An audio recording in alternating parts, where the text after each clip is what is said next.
Meron po tayong paraan para ma-operate natin yung LPG business nang hindi na masyadong magpapa-customize sa system. To give you an idea, yung customizations po kasi sa mga systems, it can cost you around 100 to 200 or even 500k or more.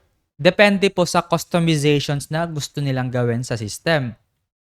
Now, kung ayaw po nilang mapagastos ng gano'n, meron tayong ways para ma-track pa rin natin yung mga LPG na may content at saka yung LPG na walang content.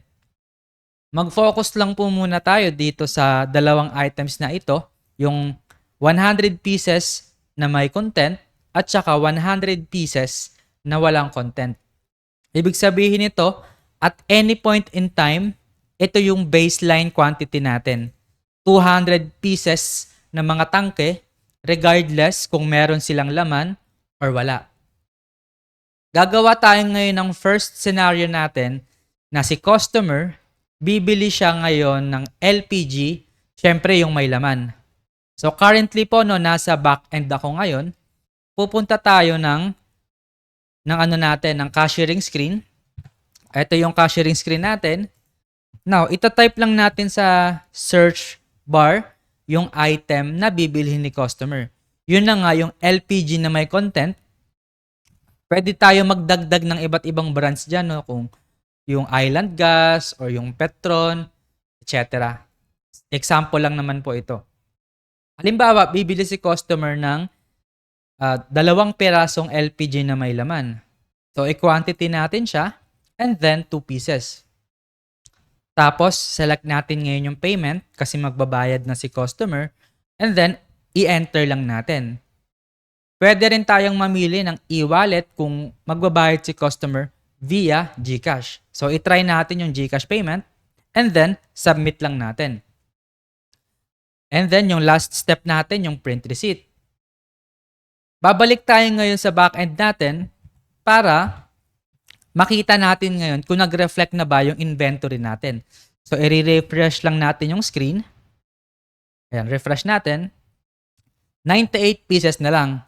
So, kapag makikita natin dito na since 200 pieces yung baseline natin na quantity ng mga items for Island na brand, malalaman agad natin na meron tayong nai-out na 2 pieces at nandoon siya ngayon kay customer. Pwede natin siyang ma-confirm by clicking itong stock history button niya. Ayan. So makikita natin dito yung ating initial inventory, 100. Tapos nakabenta tayo ngayon ng ganitong date and time ng 2 piraso. Kaya ngayon na out yung ating 2 tangke. Now, babalik ngayon yung ating tangke na wala ng laman. Ang gagawin natin ngayon, meron tayong 2 option, no? First, punta muna tayo sa create document. Ito ngayon yung 2 option natin. Yung first option natin ganito.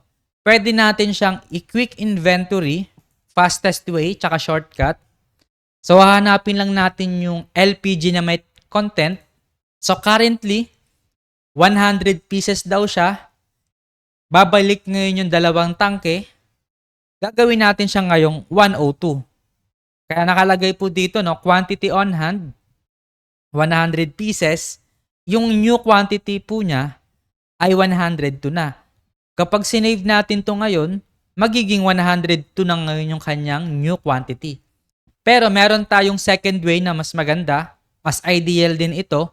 Ang gusto natin, number 2 lang yung i-record natin, pero mag-a-add pa rin siya dito sa on-hand natin para maging 102 siya.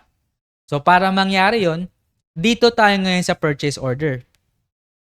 Sa purchase order, lahat ng mga items na nire-record natin dito ay nag-a-add sa ating inventory.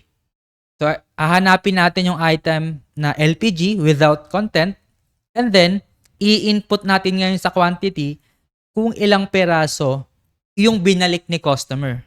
So, 2 pieces, continue, and then, isa-save na natin.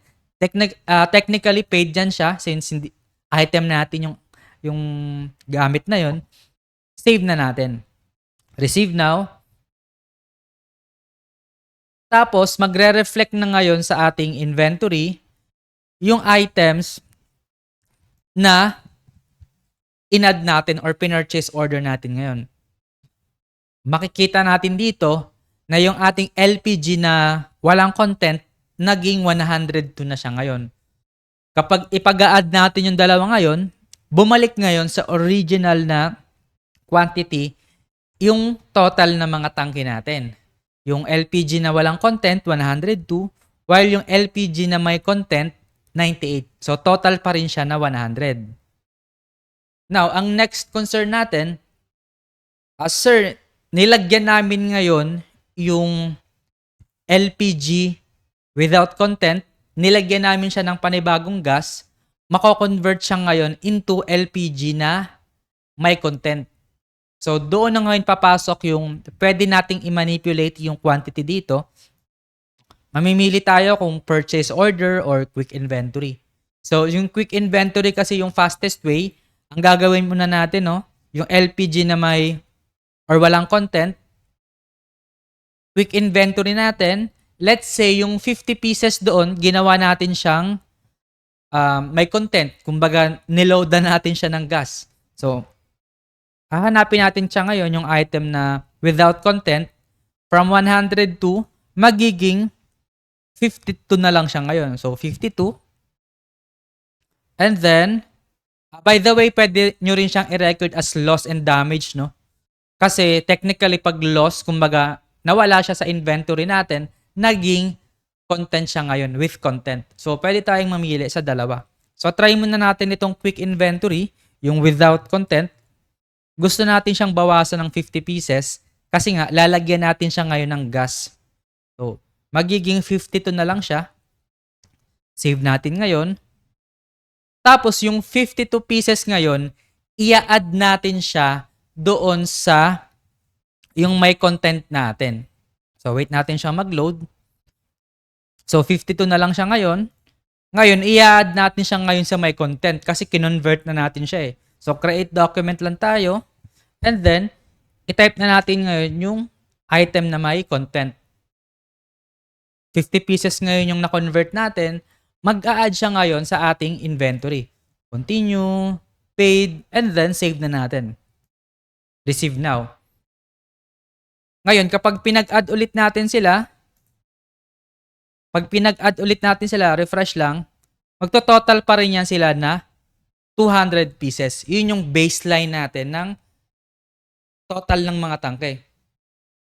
Kung gusto naman nating makita yung pinaka sales reports natin, pwede rin po yun. Pupunta lang tayo sa menu, sa sales history, and then input yung admin password. Makikita na natin yung sales natin kanina, around 5 minutes or so ago, yung 2 pieces na LPG. Tapos yung last transaction natin ay GCash. Makikita rin natin dito yung mga previous transactions sa mga previous demo namin. Ayan siya, mga gamot, etc. So, syempre, yung applicable lang sa inyo, yung LPG na may content. Meron pa tayong ibang mga report na napaka-helpful sa inyong business. Halimbawa, gusto nating makita yung mga items na nabenta for this month. Pwede po yun. Show report lang natin. And then, ilo-load na po niya yung mga items na nabenta for this month. So, hanap tayo ng ibang last year. Yan.